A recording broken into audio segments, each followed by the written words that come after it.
বন্ধুরা, বৃষ্টির কারণে ভেস্তে গেল ভারত বাংলাদেশের দ্বিতীয় টেস্ট। ওয়ার্ল্ড টেস্ট চ্যাম্পিয়নশিপের ফাইনালে পৌঁছানো কঠিন হয়ে উঠল ভারতের জন্য। এই ম্যাচ হলে ভারত ফাইনালে ওঠার ক্ষেত্রে সুবিধাজনক স্থানে থাকতো, কিন্তু ভাগ্য সাথ দিল না। ম্যাচ ভেস্তে গেল বৃষ্টির কারণে। বন্ধুরা, আপনারা যদি দেখতে চান তাহলে ভিডিওটি লাস্ট অবধি দেখতে হবে, চ্যানেলটিকে সাবস্ক্রাইব করতে পারবেন, লাইক দেবে এবং নোটিফিকেশন বেল আইকন দাবাতে হবে। বন্ধুরা, ভারত ও বাংলাদেশের মধ্যে দ্বিতীয় টেস্ট ম্যাচে তৃতীয় দিনের খেলা আবার একবার বৃষ্টির কারণে ভেস্তে গেল। প্রথম দিন কেবলমাত্র 35 ওভার খেলা হয়েছিল দুই দলের মধ্যে। কানপুরের গ্রিন পার্ক স্টেডিয়ামে ম্যাচ শুরুর প্রথম 3 দিন বৃষ্টি হওয়ার প্রবল সম্ভাবনা ছিল। বন্ধুরা, 3 দিন ধরে বৃষ্টি না হলেও খেলার মতো উপযুক্ত ছিল না মাঠ, যে কারণে আজকে তৃতীয় দিনের খেলাটি পরিসমাপ্তি ঘটানো হয়েছে। বন্ধুরা, প্রথম দিনে কিছুটা বৃষ্টি হওয়ার কারণে ম্যাচ শুরু হতে ঘন্টাখানেক বেশি সময় লেগেছিল।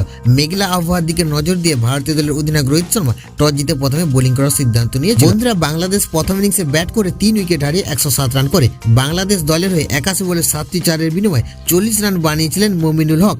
13 বলে 6 রান বানিয়ে টিকে রয়েছিলেন মোস্তাফিজুর রহিম। বন্ধুরা, ভারতের হয়ে আকাশদীপ বাংলাদেশের বিরুদ্ধে দুর্দান্ত বোলিং প্রদর্শন দেখিয়েছেন। প্রথম ম্যাচে 2 উইকেট নেওয়ার পর দ্বিতীয় টেস্টে প্রথম ইনিংসে প্রথম 2টি উইকেট তিনি তুলে নিয়েছিলেন। পাশাপাশি স্পিন অলরাউন্ডার রবিচন্দ্র অশ্বিন দুর্দান্ত বোলিংয়ে নাজমুল হোসেন শান্তকে প্যাভিলিয়নে ফেরান। বন্ধুরা, তৃতীয় দিন দেখা যায়নি বৃষ্টি, তবে ভিজে আউটফিল্ডের কারণে তৃতীয় দিনের খেলা বন্ধ হয়ে গেছে। সকাল থেকে এক ফোঁটা বৃষ্টি হয়নি, যদিও গতকাল পুরো মাঠ কভার করা ছিল। বন্ধুরা, আজ দিন শুরুর আগে সমস্ত কভার খুলে ফেলা হয়, তবে আউটফিল্ডের বিশেষ করে বোলারদের রান আপের কাছাকাছি একটা ভিজা শুকানো যায়নি।